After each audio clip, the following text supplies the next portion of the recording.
Hey guys, Dr. Alex the Punch Doctor here, and today I want to talk about some exercises that will help you maximize your stability at impact and prevent power leak, which is movement in the shoulder at impact like a shock absorber that can reduce your power at impact. Now, some of this happening is going to be inevitable. However, if you can reduce it, if you can strengthen the muscles responsible for stabilizing the shoulder and reduce the power leak by, let's say, 10-15%, it's going to make a difference. If you can improve things a few percent here, a few percent there, like I show you on my channel, it's going to add up to a much larger difference in total. You may have seen boxers do some shoulder exercises in the past and perhaps wondered what they are.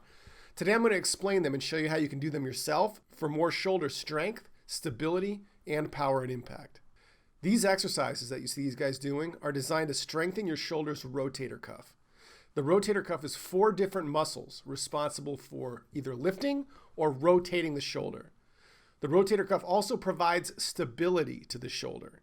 The rotator cuff keeps the head of the humerus connected to the glenohumeral fossa, while the other muscles, your main movers, act on the arm to produce or transfer power.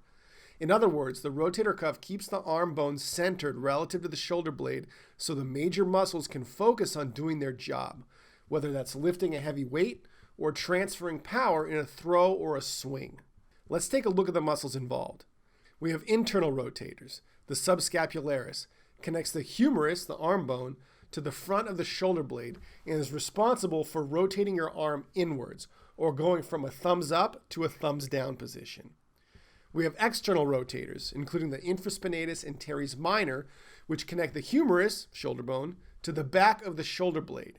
And these muscles are responsible for turning your thumb, for example, from a down position to up and back. It's externally rotating the arm. Then we have the abductor, which is the supraspinatus, which lifts the arm bone relative to the shoulder blade. There are 2 problems that these exercises can help solve or improve. First, lack of strength or stability in the rotator cuff, which usually occurs in untrained individuals or people with looser joints. Second, imbalances in the rotator cuff, usually from overly tight subscapularis and stretched or weak external rotators. You'll see this in people when they stand. Their thumbs will be pointing inwards, like a gorilla posture. In my experience, most people have some imbalances in the rotator cuff. Gravity is always working on us, pulling our shoulders down and forward.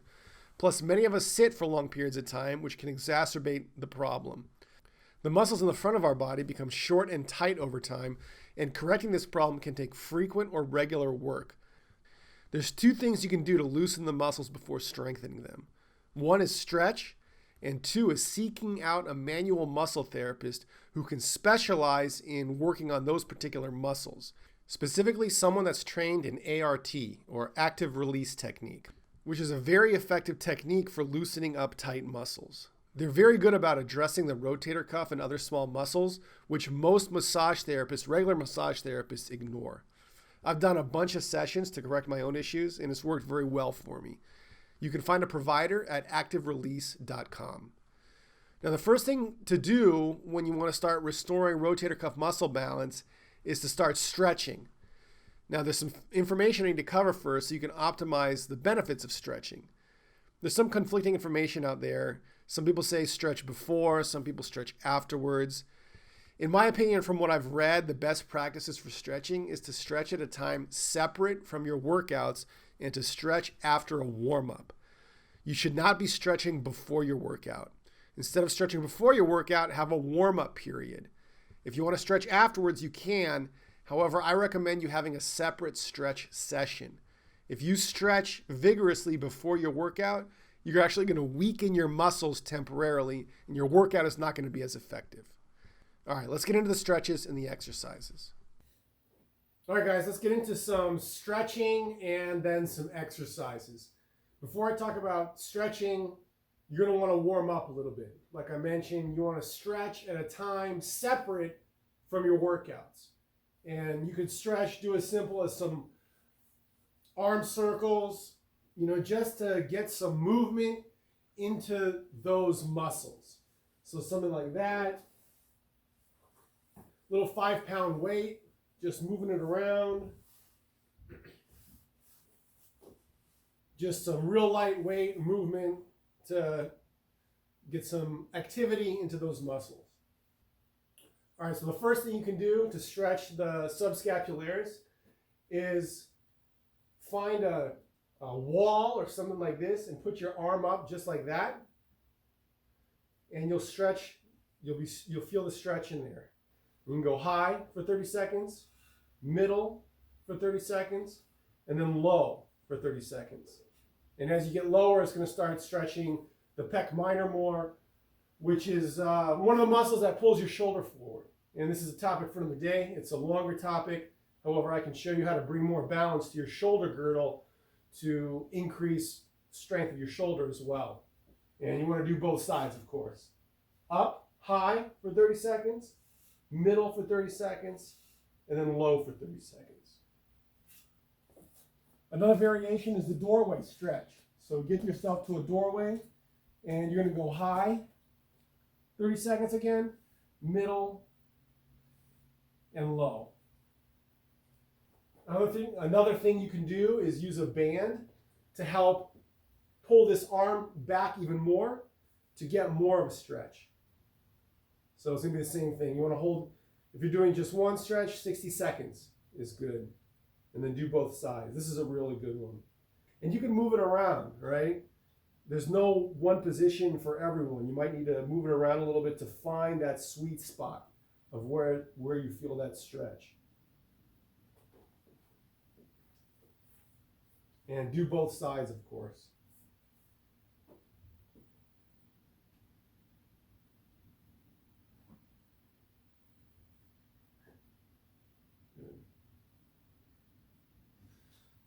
All right. Now to stretch the external rotators, get yourself to a wall, and you want to put your hand on your hip and gently push this elbow forward.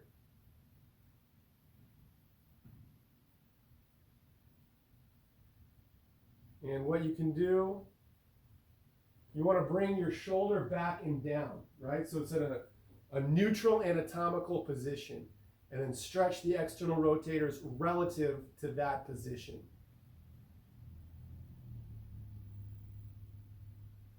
And if this is tight, you can get a little bit more stretch by pushing into the wall, like for 10 seconds. This is called PNF stretching. You can do that with the other rotator cuff as well. If you're stretching this and you start and you push forward into the wall for 10-15 seconds, you'll be able to get a little bit more stretch. You'll be fatiguing the muscle and getting it to relax a little bit more. So with the external rotator, you'll be pushing into the wall for 10 seconds, and then you can relax it into the stretch even more. And of course, do both sides. I'll show you from the other direction what it looks like. But keep your shoulder blade back and down. And just push your elbow gently into whatever structure you have. And then you can push it into it 10 seconds or so, and then relax it, and then lean into the stretch a little bit more. Be careful with this. These are delicate muscles, so err on the side of caution and go into it slowly the first time. Okay, so we did internal rotators, we did external rotators. Let's do the supraspinatus, which is responsible for abduction. Now, there's a couple ways you can do this. One way, this is going to be maybe a little bit more aggressive, so see if you can do this. Grab a towel, and you want to grab it with both hands like that. Remember, shoulder blades, neutral position, back and down, and then pull up. And see, look at how I contract my shoulder. So this is the way it wants to be, but I'm going to pull it back and down to put it in a more neutral position, to stretch the muscle in context with good alignment, neutral posture. And after you hold that for about 60 seconds, change arms. Shoulder back and down, and you pull up. 60 seconds.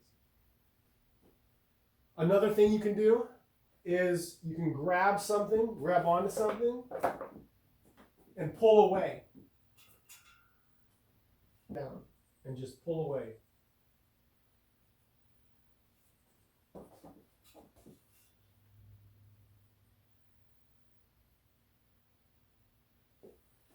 Remember, hold every stretch for 60 seconds. I gave you 2 variations of each one. Just go through them once every couple days. You can do it more than once. You can do it once a day. You don't have to do it every other day. You can do it as often as you feel it'll be beneficial to you. All right, let's move on to the exercises. So we're going to start with the subscapularis, and you saw in the videos an example of our Tour Better BF using a band, and you want to keep your elbow pinned to your side, and then just internally rotate, bring that in. And you can do 10, 12 reps with each one of these exercises. And the scheme, the way I want you to do it, is 1 exercise for the external rotators, 1 exercise for the internal rotators, and then finish with 1 exercise for the external rotators. Remember, the internal rotators on most people are stronger, are tighter than the external rotators. So to bring balance back to those muscles, I want you to do external rotators 2 times for every 1 time you do the internal rotators. And then you can do 1 set of the abductors for the supraspinatus. So there's 1 variation, bringing the band in with your elbow pinned to your side. And of course, do both sides. Another way you can do it is with the band up high. And this, you're going to be recruiting naturally some extra muscles because you're going to be floating your arm up. But that's okay, because sometimes it's okay to work some muscles in context with others. So you want to keep your forearm in line with the band, and you want to keep your shoulder about 30 degrees forward of true horizontal. Right? It's going to be a more anatomically neutral position for your shoulder to be in. So 30 degrees, have the band in line with your forearm or approximately, and then just bring it down. And try to keep your humerus, your upper arm, stationary.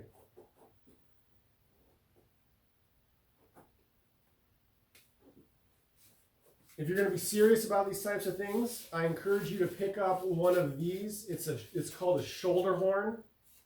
I've had this for like 20 years, so it's a good investment. And what it does, it'll put your arms into a good neutral position to do these exercises without yourself having to stabilize anything. So you'll be able to recruit the muscles a little bit better. And you'll be able to isolate them better. You won't have to stabilize your arm while you're doing this stuff. So it's kind of handy in that regard. As a variation, you can do this on the ground with your arms to your side and stabilized by the floor. So 90 degrees, and then just bring it up. And you can also do it on a bench to really get some stretch at the bottom. Remember, keep your elbows as close in as possible.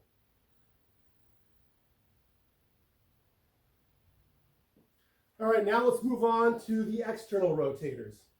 So one of the things you can do, similar to the internal, keep your elbow pinned to the side, and then just bring your hand all the way back. And you'll really be using the external rotators. And remember, keep your shoulder back and down. So 10 to 12 reps is fine. Then, of course, you can use the shoulder horn. And you can use the shoulder horn with either a band. Remember, keep the arm in line with the band, 30 degrees.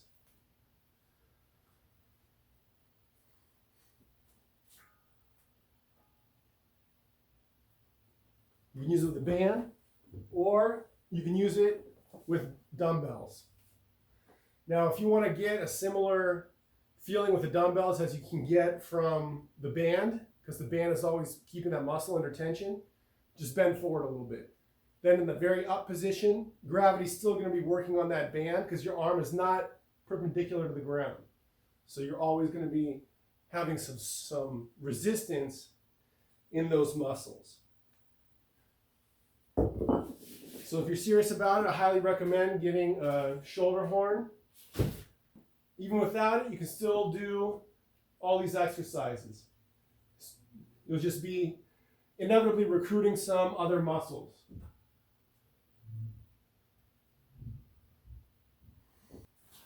And then finally, you can do it on the bench as well, keeping your elbow pinned to the side.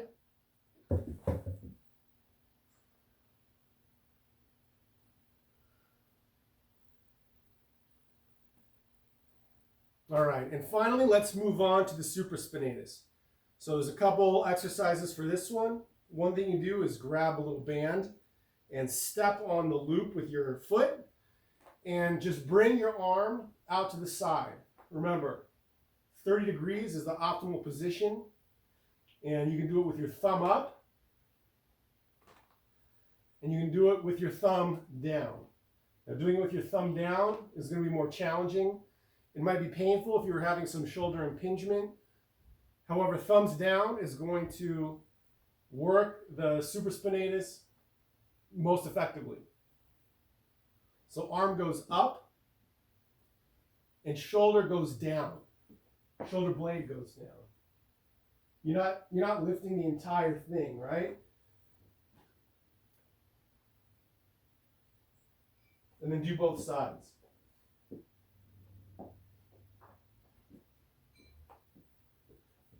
Remember, 30 degrees. Arm up, shoulder down. Arm up, shoulder blade down. And of course, you can use a dumbbell too. Same position. So not 90 degrees, but like 30 degrees in from 90. And then just straight up.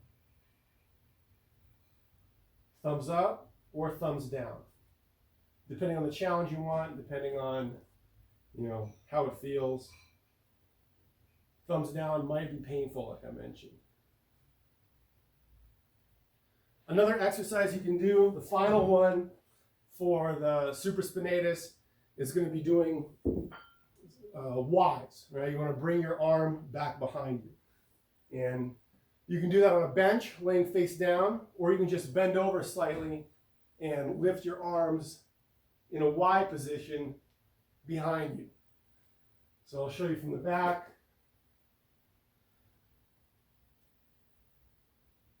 Just like that. Now this brings me to a point about popping your shoulder, so to speak, which drives me nuts. You don't want to be practicing that way. When you're trying to get or elicit the shoulder pop, you have to have your shoulders loose so your shoulder blade goes forward, stretches those muscles, and then when you contract them, it brings it back and gives that appearance of your shoulder popping. You don't want to do that. You want to have all the muscles creating stability in your shoulder, not have your shoulder swimming around in that socket, so to speak. You want everything to have nice, even balance, and you want to keep it in a neutral position. Would you be, for example, benching a bench press and going like that? No. If you throw a ball, are you going to be moving your shoulder around while you throw? Of course not. These exercises are designed to keep your shoulder in a neutral position with the glenoid fossa that's part of your shoulder blade bone. Okay, you don't want to have these things moving around. You want everything to be nice and solid in a good neutral position with good muscle tension, pulling on everything evenly. That's how you're going to be able to generate and transfer power effectively.